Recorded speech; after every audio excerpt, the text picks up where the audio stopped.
Esta é uma retrospectiva do canal Academia de Motores. Um compilado dos vídeos de maior sucesso neste ano de 2022, e é dedicado aos fãs do canal que nos prestigiou com a sua presença e o seu carinho. Nós da Academia de Motores e o professor Herbert, desejamos a todos vocês um 2023 cheio de prosperidade, felicidades e portas abertas. Feliz 2023! Porque existe uma cultura que, enquanto eu for vivo, eu preciso esclarecer essa dúvida, esclarecer essa informação, porque ela está distorcida. Ela está distorcida. Eu não sei em que momento da cultura brasileira isso aconteceu. As pessoas acreditam que o motor precisa refrigerar. As pessoas acreditam, eu não sei o porquê, talvez acham que tá judiando do motor porque tá quente, tá judiando do motor porque a temperatura tá alta, coitado do motor, ou então acham que o motor mais frio ele vai durar mais. Mas eu vou conseguir. André, presta bem atenção. André, todos vocês aí que pensam desta forma, ok? O motor ciclo Otto, movido a combustão, movido a gasolina, álcool, são motores que transformam a energia térmica em energia cinética. Ou seja, ele consegue extrair da temperatura uma energia, força o suficiente para transformá-la em força mecânica. Mas para que isso aconteça, é necessário temperatura, ele precisa de temperatura. Que o engenheiro sabia disso. O engenheiro já sabia que o inevitável crescimento da temperatura era iminente. E ele precisou tomar todo um cuidado para que essa temperatura se tornasse arrefecida. Arrefecimento não é refrigeração. Arrefecimento é manter aquela temperatura. Ou seja, o ponteirinho da temperatura está paradinho. Muito bem, muito bem.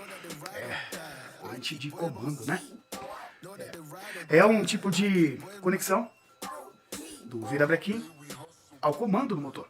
Essa conexão é responsável pelo sincronismo de funcionamento, para que no momento certo, na hora certa, o comando consiga fazer o papel dele. Abrir as válvulas no momento certo, fechá-las no momento certo. Existem tensionadores mecânicos e existem tensionadores hidráulicos, dependendo do tipo da sua motocicleta. E esses tensionadores ficam em contato com a corrente o tempo todo, tensionando ela com variações de tensão e variações de tamanho dessa corrente. Então, os esticadores mecânicos, existem molas para compensar essas variações, e os hidráulicos, já hidraulicamente, eles fazem essa compensação de uma forma mais sutil. E dependem da pressão da bomba de óleo para poderem fazer um trabalho bem efetivo. Ou seja, no tempo da troca da corrente de comando, não é desperdício de tempo você abrir o motor, fazer uma boa inspeção dentro dele, para proporcionar para aquele motor, talvez a próxima metade de vida útil dele.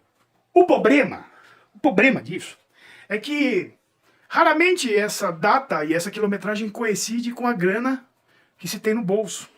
E aí então chegam os espertão que vem com um ferramentão, fazendo de um jeitão bom, abrindo o correntão, desmembrando o elo da corrente e substituindo a corrente sem abrir o motor. O que pega? DOT 3, DOT 4, DOT 5, DOT 5.1, rapaz, quantas opções, né? Quanta coisa legal, quanta evolução, né? É porque tudo no veículo, tudo nos carros e motos, tudo evoluiu. Além da estética, além da beleza, além da tecnologia, eles ficaram mais econômicos, mas também ficaram mais fortes. Ganharam mais torque, ganharam mais potência.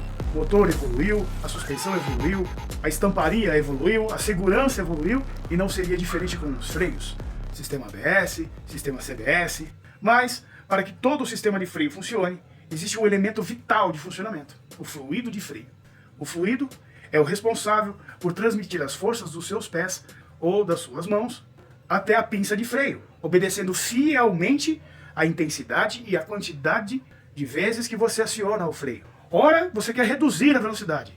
Ora, você quer mesmo frear. Quem aí numa serra não quase perdeu a alma, quase que não perdeu o freio, porque ficou freando e o freio ficou borrachudo e os freios aqueceram?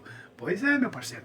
Daí então, a evolução. O DOT 4 suporta uma temperatura maior. DOT 3 antigamente até os seus 200, 205 graus. DOT 4 já alcançando a casa dos seus 230 graus.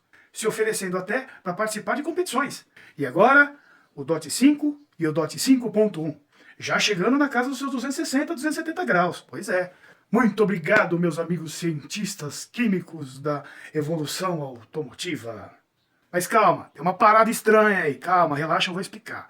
tem um alerta, presta atenção no que eu vou te dizer agora. DOT 5 não é o mesmo que DOT 5.1. Eles são diferentes, ok? São diferentes. Vou te explicar, calma. Eu fico bravo com esse assunto, cara. Eu fico sisudo com esse assunto. Calma, gordinho, calma.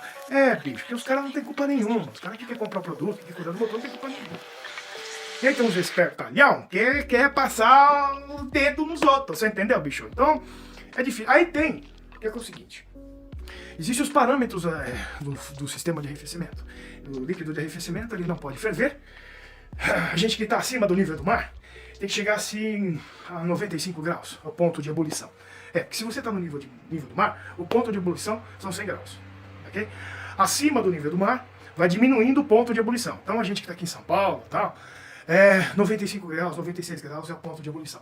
Abaixo do nível do mar, esse ponto de ebulição sobe. Okay? E existe o ponto de congelamento. Ponto de congelamento abaixo de 0 graus, certo? Pô, mas aqui no Brasil não vai congelar. O cara que fabrica o bendito do aditivo, ele sabe disso. Que aqui no Brasil, um país tropical, dificilmente vai congelar seu líquido de arrefecimento, você tá ligado? E é aí que ele dá um jeitinho pro produto dele ser bom para evitar a ebulição, não para evitar o congelamento. API, SL, SJ, SN, ANP, JASO, 5W30, 20W40, 20W50, SAI, mineral, semissintético, sintético, monoviscoso, viscoso, multiviscoso. Quem sou eu? Qual é o meu nome? O que eu vim fazer aqui mesmo? O cara chega no autopeça, olha para aquela prateleira, cheio de óleo, cheio de sigla, cheio de nome estranho, uns bagulho que parece que todo mundo entende e eu não entendo nada. Parece que todo mundo sabe do que tá falando e eu não tô entendendo porcaria nenhuma. E eu tô desesperado porque parece que esse assunto é sério. E essas siglas eu não entendo nada. Tá que pariu. Calma, chegado. Uma coisa era uma fábrica de carros inglesa. Outra coisa era uma fábrica de carros alemã. Americana então nem se fala. Não eram só línguas diferentes. Eram engenharias diferentes. Até hoje elas são assim. Técnicas de montagem, mecânica de funcionamento, metrologia, algo completamente diferente. Então, o óleo oferecido no mercado pelas petrolíferas acabava por não satisfazer as necessidades das diferentes engenharias. E não era por questão de má qualidade, era simplesmente por diferenças de produção, diferenças de criação e construção daquelas máquinas. Aí o alemão falava assim: Nein, nein, nein, nein, nein, meine Autos. O francês: Non, non, non, monsieur, c'est lubrifiant Queen Moteur. O italiano: No, no, no, no, no, questo lubrificante está danneggiando i miei motori. Os russos: Niet, niet, niet, das mask, mein drive, Catilham. E foi aí que o petróleo conseguiu a sua primeira guerra. E foi por isso que do outro lado do planeta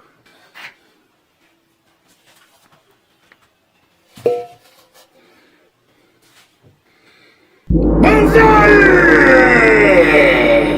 Os grandes samurais da engenharia, a japonesada toda ficou muito brabo com isso, cara, Mas levantaram a mão e falaram assim: Não, não, Japão brabo, olha o lubrificante de homem branco do americano, né? É muito ruim, né? Porque é por causa de moto de Japão, né? Moto de Japão vai embreagem, né? Imersa no óleo, né? As Harley também vão imersas no óleo, mas Harley é Harley. Você engata a primeira marcha e pra frente tá certo, porque não é uma motocicleta, é uma Harley, entendeu? Mas Japão não quer esse, Japão quer engate preciso de marcha, engrenagem de câmbio, né? Às vezes encostava um cara do lado, com a motocicleta do lado do farol, com aquele choro do Kiko, enquanto você tava com o CBzão, não é? Mas todo esse resultado é através de uma arte. Eu que sou músico, participei de orquestras na minha juventude. Tive a honra de tocar com excelentes músicos, músicos alemães, músicos japoneses. Participei de orquestras em Brasília. Estudei música grande parte da minha vida. Dediquei minha vida à música. E toquei do lado de instrumentistas magníficos. E grande parte dele com instrumentos de sopro. O instrumento de sopro é uma obra-prima da engenharia na mecânica do ar, na mecânica do fluxo do ar. Porque como se tira notas através de um sopro, através de um vento? Como você ouve um som maravilhoso de um saxofone, ou de um trompete, ou de um bombardino, ou um bombardão, né? Através de um sopro, um simples sopro, uma bocadura. Isso é resultado de uma manipulação da ressonância e vibração do ar através do seu fluxo. E ter as suas variações de frequência de vibração. E é por isso que através da manipulação do fluxo nos dedos do instrumentista, ele consegue manipular esta frequência de vibração, modificando também a bocadura, o tipo de sopro que ele faz com a boca, assim, que eu nunca consegui. Eu já cheguei a tentar pegar a bocadura e colocar aqui assim, e ficar treinando, eu fiquei com um beiço de beisola gigante, assim, eu nunca consegui tocar um bombardão, tá ligado? Que eu gostava muito. Na verdade, quem gostava era minha mãe, né? E no escapamento, o que acontece é o seguinte, o engenheiro, para desenvolver, ele teve que atingir alguns objetivos. Que objetivos são esses? Primeiro é resultado de um som agradável, que possa vender o produto, que possa impressionar o público, que possa impressionar as pessoas que observam aquele veículo passar. Segundo é entrar dentro da norma de decibéis. Mas o que acontece é que é assim. Eu disse para vocês que a mecânica do ar é uma arte, em que os engenheiros acabaram descobrindo que, baseado no formato, na dinâmica e no desenho do escapamento, consegue-se alterar a potência e o desempenho do motor. Segundo as leis da física, para que haja um movimento, é necessário que haja um trabalho. E todo trabalho requer energia. E no seu veículo, o responsável pelo trabalho é o motor, e a energia dele é o combustível. Então, para que haja movimento, desempenho e locomoção do seu veículo, é necessário que você gaste combustível, que você consuma combustível. O problema é que ele está caro, né? Aliás, ele sempre foi caro. Ele sempre foi motivos de muita briga, muita discussão, muita guerra, muita disputa entre os países, porque ele ainda é a vital importância para o funcionamento dos carros, para o funcionamento dos veículos. Mas não pense você que quando chegar o veículo elétrico será diferente, ele precisará de energia elétrica. Mas por enquanto, nós, afegãos médios, usamos ainda os veículos movidos a gasolina, álcool ou diesel. E economizá-los faz bem para o nosso bolso, hein? Mas devido à correria do nosso dia a dia, nem sempre nos atentamos por certas atitudes em que temos hábitos e que não colaboram muito para essa economia de combustível. Mesmo porque a economia de combustível não é somente interessante para o seu bolso, é importante e interessante para o planeta todo. Menos consumo de combustível, menor a emissão de poluentes. E a quantidade de dinossauros que morreram foi limitada, não morreram tantos dinossauros assim para ser consumo eterno de combustível. Uma hora ele vai acabar. Mas o que pega mesmo é que custa caro e a gente precisa economizar. E o que acontece é o seguinte, eu vou explicar para você o que pega. Chevrolet, Louis Renault, Toyota, Ferdinand Porsche, Carl Benz, Renault, Matsushiro Hashimoto, Yamaha, Itaro Yawasaki, Yohet, Gans, Soichiro Honda. Esses são alguns dos nomes de grandes personalidades, engenheiros, físicos, mecânicos, que construíram, multiplicaram o seu conhecimento, mas que além da sua grande genialidade, acima de tudo, eram grandes comunicadores. Soichiro Honda foi um grande comunicador, na minha opinião, o maior deles. Não é só porque eu sou fã de Honda, mas eu sou fã de Honda por conta de Soichiro. O que você encontra são carros fabricados idênticos, com pequenas variações de estética pelo planeta inteiro. O processo da fabricação, as montadoras se tornaram verdadeiras franquias, como se fossem McDonald's, que fabricam lanches, hambúrgueres. E agora são três coisas diferentes. O construtor, que é a marca, que é quem projetou, a montadora, que recebe as receitas do fabricante para comprar determinadas peças, determinadas máquinas, determinadas matérias-primas para montar aquela receita e formar um carro, e a concessionária, que simplesmente é uma oficina especializada com ferramentas direcionadas para aquele veículo, orientadas pelo fabricante para oferecer serviços de reparação e processos de garantias daquele veículo. E possíveis atendimentos de recalls também. Daí você encontra uma frota de veículos ou modelos de um veículo que esteja com um problema sério, que seja um tendão de Aquiles, como por exemplo a CB300 que o Mauro citou para nós, trincas no cabeçote provocadas por um kit de desgraça. Esse kit de desgraça envolvendo um mapeamento completamente errado para o veículo e as condições por qual ele trabalha nesse país, combustíveis de péssima qualidade, provocando misturas paupérrimas no motor, elevando a temperatura às alturas, fazendo com que trinque o cabeçote na região onde vai a vela. E para solucionar, você sabe o que eles fizeram? Reduziram a espessura da vela, para promover naquela região uma estrutura um pouquinho melhor no cabeçote.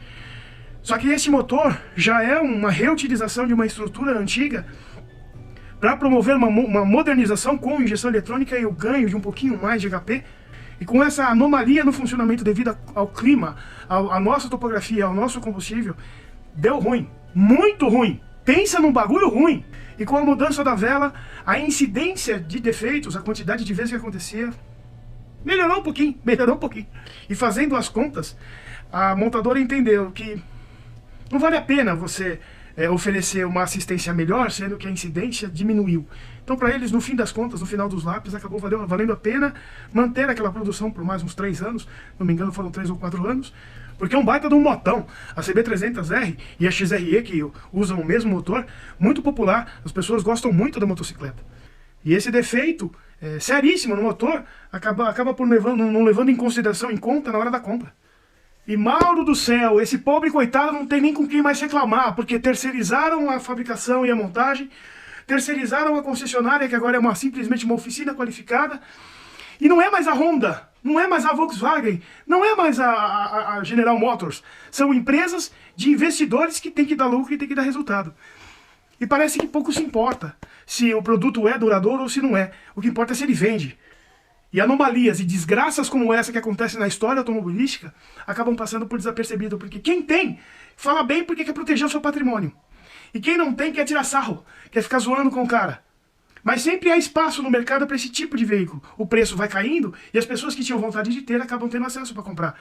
E o problema e o defeito se torna irrelevante. Mesmo porque a gente sempre acaba dando um jeitinho, né? E fazendo com que aquilo funcione e preste o serviço para nós de funcionar mais um bom tempo, entende? Porque nós é brasileiro.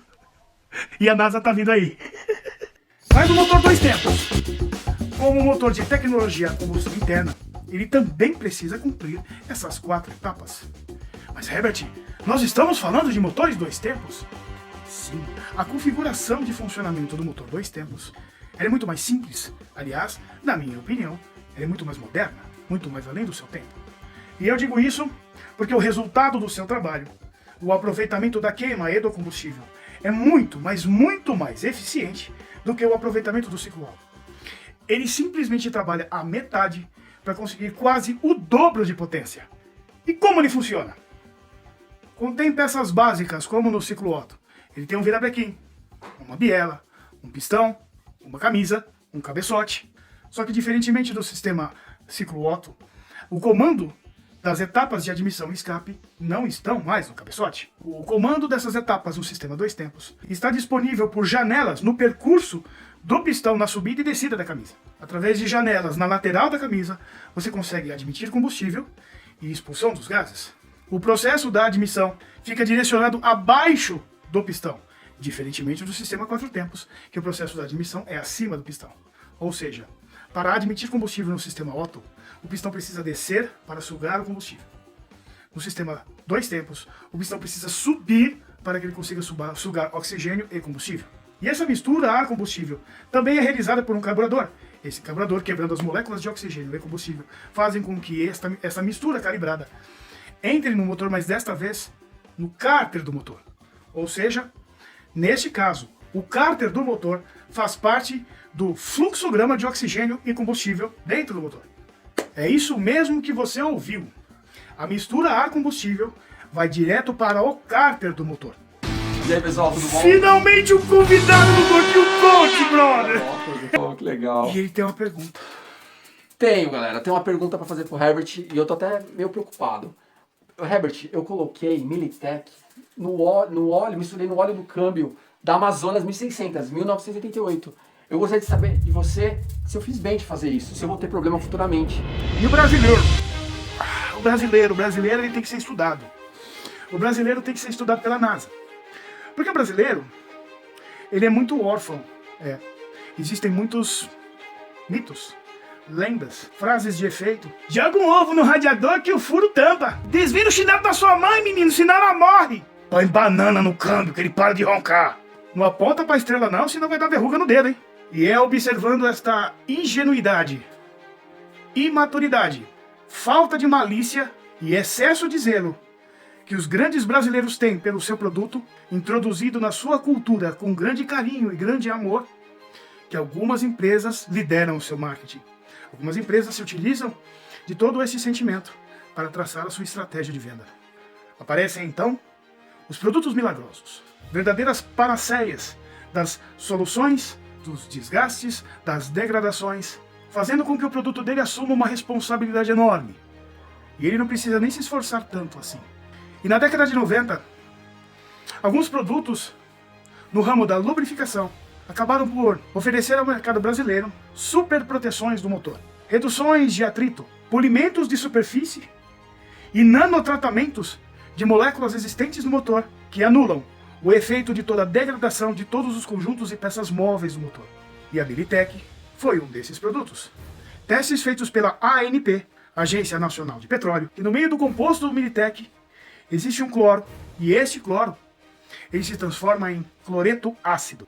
Calma que eu vou explicar, isso vai entrar direitinho, bem gostoso na sua bunda. Calma, relaxa. Você prestou atenção no título, né? Como limpar o TBI do jeito certo, ok? É isso aí, então eu vou te ensinar da forma correta, como tem que ser feito, tá bom? Bora pro vídeo. Muito bem, o TBI, ou o acelerador eletrônico, ele veio para completar o sistema tecnológico de injeção eletrônica de combustível, porque ele está posicionado justamente num ponto bem estratégico, onde o controle sobre a entrada de oxigênio e a entrada de combustível é muito boa ali. Entrar mediante a leitura e o controle do fluxo de massa de ar, ou seja, da quantidade de oxigênio que entra dentro do motor, para formar o triângulo da combustão de forma perfeita. Como ele faz a leitura do quanto você está acelerando e faz a leitura do movimento da borboleta para informar tudo isso para o módulo. Então, porque o motor elétrico, no induzido dele, existe um campo magnético. E esse campo magnético não pode interferir nas leituras da plaquinha eletrônica que fica na lateral ali. É por isso que ela tem que ser de plástico. Mas por ela ser de plástico, existe um problema. A fragilidade, a resistência desse material mediante ao uso severo contínuo ou ao excesso de uso. É aí onde há uma grande divisão entre tipos de informações, tipos de profissionais que prestam serviço no mercado. Porque se você vai lá e pega essa peça com todo o cuidado do mundo e tira ela fora do carro, tira fora do motor, e começa a proporcionar uma limpeza bem tranquila, bem suave, para a peça não quebrar, para as engrenagens não quebrarem. Se você for lá com um aparelhinho lá e fazer o aparelhinho, fazer a abertura da borboleta, para você não ter acesso às engrenagens e verificar se elas estão prestes a quebrar, você pode pôr uma família em risco. Conseguiu me entender? Então presta atenção para não fazer cagada. Solta as abraçadeiras do tubo de ar e tira o tubo de ar fora. Depois você desparafusa o TBI, tira ele fora e pega ele na sua mão. Desconecta todos os fios aí, tudo direitinho. Presta atenção para você não quebrar o clipe de conexão. Faz uma inspeção no corpo para ver se não tem trinca, para ver se não tem rachadura. Tira o O-ring fora, joga fora e não olha mais pra cara dele. Você vai pro outro. Tá vendo essa tampa preta lateral aí, ó? É ela mesmo, você vai arrancar ela fora. Pronto, mas antes de tirar essa tampa, pega nessa borboleta, abre essa borboleta com a mão, segura ela aberta aí, pega na borboleta, abre a borboleta, segura a borboleta aberta aí. Pronto, agora você pode puxar a tampa, tira a tampa pra fora. Mas presta atenção no O-ring da tampa, não vai morder o O-ring da tampa não, hein, cabeçudo. Pronto, tá aí, você tá vendo todas as engrenagens, você tá vendo todas as engrenagens de plástico, tá aí, você tá vendo o motorzinho elétrico e a plaquinha do lado que fica lá aí na tampinha preta, não tá vendo? Tem água, tem oxidação. Os dentinhos estão tudo inteiro, tá tudo certinho. Pronto, agora você vai pegar na válvula. Toma cuidado, não põe chave de fenda aí não vai chave de fenda. Você não pode machucar essa borboleta, rapaz. Então é com a mão, é com o dedo. Você vai pegar ela com a mão e você vai abrir ela devagar. Pode abrir ela. Abre e fecha ela. Pode abrir e pode fechar ela. Vê se esses dentes tá tudo bom, vê se o funcionamento tá perfeito, tudo em ordem. Aí você vai pegar um pano limpo, você vai pegar o seu Cara 80, o seu thinner, sua gasolina, seja o que for que você gosta de usar aí. Eu uso o thinner, eu gosto de usar thinner. Você vai borrifar o thinner no pano, presta atenção, é no pano, você não vai jogar na peça não, você vai jogar no pano. E aí esse pano você vai passar na peça, você vai passar na borboleta, você vai passar nela todinha, deixa limpinho isso aí, limpa direito isso aí, rapaz. Tá limpinho, tá cheirosinho, dá pra passar a língua aí. Pronto, agora você vai montar tudo de volta. Como é que faz pra montar? Presta atenção que eu vou te ensinar. Cuidado pra você não fazer cagada, hein? Segura a borboleta aberta com o dedo lá. Pega a tampa lateral, do mesmo jeito que você tirou ela, você vai colocar, presta atenção que na tampa tem o sensor Hall. Se você mexeu no sensor Hall, você vai ter que alinhar ele com o eixo que está na borboleta. Presta bem atenção para você não fazer cagada. Pronto, encaixa direitinho, dá uma olhada no O-ring, tá vedando direitinho, tá fechando bonitinho, joia. Vai lá, encaixa direitinho, põe os parafusinhos, se for clips, põe os clipezinhos aí direitinho no lugar. Agora vai, põe o O-ring novo da base aí no lugar aí. Agora põe a TBI de volta no motor. Encaixa os conectores, aperta os parafusos, coloca o tubo de ar de novo, conecta o aparelho de leitura de diagnóstico. E o que você vai fazer agora? Você vai fazer o reaprendizado da borboleta. Pronto, tá aí limpinho, bonitinho, funcionando perfeito. Tchau, obrigado. Essa é uma homenagem ao cowboy cozinheiro, um grande mestre da cozinha. Vai aqui o meu salve pra você, meu querido, grande fã. Pra quem não conhece, se vira lá, procura ele que acha lá que é muito bom. O que saber sobre rotação de motores? O meu nome é Herbert e você está na Academia de Motores. É porque todo mundo tá falando que você tá fazendo errado, né? Todo mundo tá falando, você tá deixando a rotação subir demais. Deixa esse motor subir de rotação. Você tá judiando do motor, hein? Ou então você nem sabe se você tá acertando ou se você tá errando. Eu vou te ajudar, tá bom? Fique calmo, fique tranquilo. A gente vai falar sobre esse assunto, explicar direitinho pra você se você tá acertando, se você tá errando e quais são os benefícios de acertar e os malefícios de errar. Tá bom, mas para você saber se você está errando ou se você está acertando, a primeira coisa você precisa saber o que é rotação por minuto, o que é rotação de motores. E para que ela serve? Porque uma coisa é a rotação para você, outra coisa é a mesma rotação para o motor. São entendimentos diferentes. E para ajudar, essa rotação está lá no painel, bonitinha ali, linda, um ponteirinho, se mexe toda vez que você acelera, e aí tem uma sigla lá no painel, lá, RPM.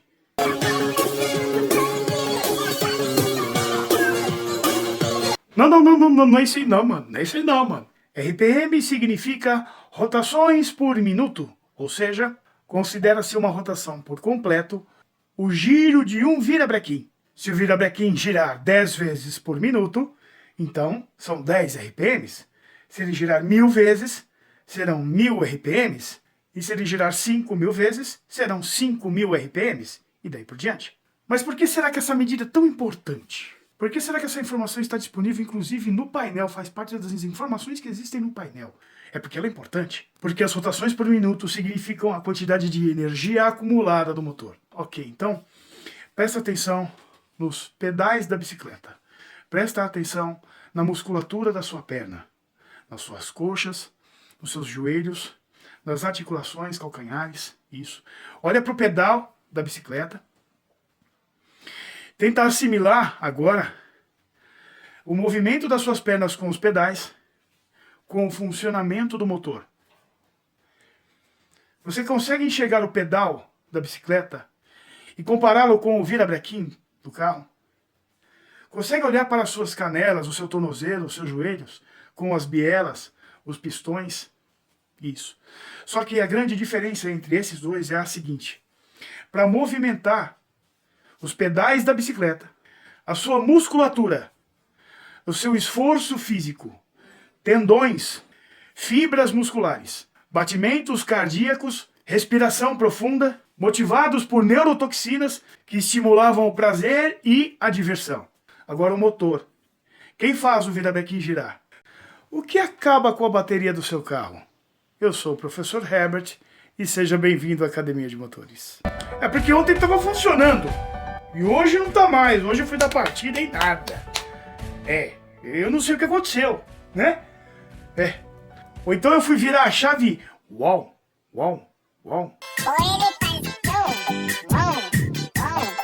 E nada, não pegou. O que foi que eu fiz de errado? Onde eu errei? E como eu faço para isso não acontecer de novo? Vamos dar olá ao nosso amiguinho Elétron. Olá, Elétron.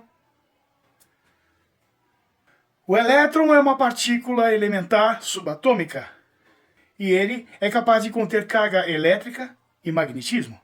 Sozinho é quase que inofensivo. Porém, quando ele encontra seus amiguinhos, é capaz de formar uma corrente elétrica. E aqui neste canal nós adoramos animais. Então, também usamos exemplos com animais. Esse gatinho, por exemplo, está bebendo água na torneira. E para saciar a sua sede, ele está bebendo água num fio de água que cai da torneirinha. Observe que a torneira nem está totalmente aberta. Agora observe este bombeiro apagando um incêndio. Um carro pegou fogo e ele está apagando o fogo do carro. Vocês viram o tamanho da mangueira do bombeiro? Vocês perceberam quanta água saiu da mangueira do bombeiro? Pois a eletricidade também tem o mesmo comportamento. Não é somente a tensão uma das unidades de medida, mas também a quantidade e velocidade da energia necessária para fazerem determinados consumidores funcionar, como a lâmpada e o motor de arranque. E agora que você sabe tudo sobre corrente elétrica, voltagem, tensão e amperagem, o que isso tem a ver com a bateria? Tudo que o ser humano cria ou desenvolve, ele usa como exemplo ou inspiração as coisas que estão à sua volta. A natureza, os animais, o seu próprio corpo. E com o seu carro isso não seria diferente. O que a válvula termostática tem a ver com as estrias existentes no seu corpo? É porque tá todo mundo falando pra você que essa peça é importante. Aí você assiste um monte de vídeos e um monte de profissionais qualificados falando: não, você não pode tirar a válvula termostática porque ela é importante, porque ela mantém a temperatura do motor. Mas o seu mecânico tá doido para arrancar essa peça do seu carro. Ele fala assim: não, tira essa peça fora que você acaba com problema de superaquecimento. Seu motor não vai aquecer mais. E aí você não sabe o que faz, se você tira, se você põe. E aí tem uns caras fazendo depoimento, falando que tirou e que nunca mais teve problema. Pois é. Calma, eu vou explicar direitinho para você. Qual era a ligação entre a válvula termostática e as estrias que existem na sua barriguinha aí? É porque essas fissuras, essas trincas, microfissuras, podem ser provocadas por essas diferentes dilatações extremas, fora do normal, fora do projetado. Pode trincar mesmo. E aí quando você... Quem já não pegou aí? Pergunta pro seu mecânico se ele já não pegou um cabeçote. Quando levou pra retífica, tava cheio de trinca, microfissura, aí passou a plena, ficou lisinho, mas antes estava cheio de trinca, cheio de porosidade. E é por isso que este ponteiro tem que ficar o mais estável possível, parado lá, quietinho. O que nunca fazer com a correia dentada? É porque você comprou o carro e você não sabe se trocar a correia dentada ou não. Ou então seu mecânico falou: nós vai ter que trocar a correia dentada. E rapaz, você não sabe nem onde fica. Ou então, você nunca ouviu falar nessa coisa. E se já ouviu falar, sabe que quando queda é encrenca. É um tal de atropelar a válvula. Mas você tá perdido, você não sabe o que tem que fazer com ela. Se precisa trocar, se não precisa trocar. E como trocar, quando tem que trocar, por que tem que trocar. Calma, relaxa. Então a correia dentada entra nessa história, aí é onde ela entra. Ela faz a conexão entre essas polias. Cada vez que o girabrequim vira, os comandos têm que virar junto, mas aqui vai uma curiosidade. É necessário 2 voltas do virabrequim para ter uma volta completa do comando.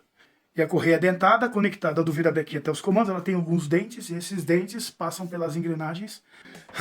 Puxa, como eu gosto de falar de vela. Vela é um negócio muito legal. Apesar de parecer simples, né? Mas de simples não tem nada, não. É porque ela é um dos componentes mais antigos de toda a engenharia automobilística. Okay? O melhor dos mundos é quanto mais aberto o possível, melhor. Mas é por isso que existe um limite. E esse limite normalmente vem até estampado na própria vela. A NGK te dá esse recurso. Se você olhar no código que existe da vela, se eu não me engano, o penúltimo número que existe é o da abertura do gap. Alguns são 11, outros são 9, outros são 8, ou seja, 0.8, 0.9, 1 milímetro, 1,1 milímetro. Isso depende do tipo de vela que você está. E é por isso que você precisa comprar a vela especificada, porque a vela é feita para a bobina. Primeiro a vela é feita para a bobina. E o conjunto bobina e vela, ou bobina, cabo e vela, é feita para o motor. Conseguiu entender qual que é a parada aqui? Conseguiu entender qual que é a jogada? Ou seja, a vela, ela não é feita primeiramente para o motor. Porque como ela não produz energia, como ela não gera energia, ela somente conduz, a vela, ela é dimensionada para a bobina. Isso!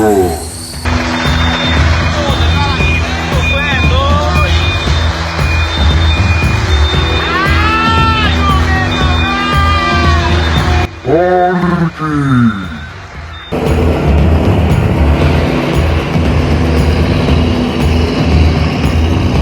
Muitos cavalos de força, todas as peças, todos os seus componentes, toda a sua engenharia voltada para um único objetivo: locomover grandes toneladas. Com vocês, o magnânimo, o incrível, o triunfo da engenharia mecânica, o motor diesel.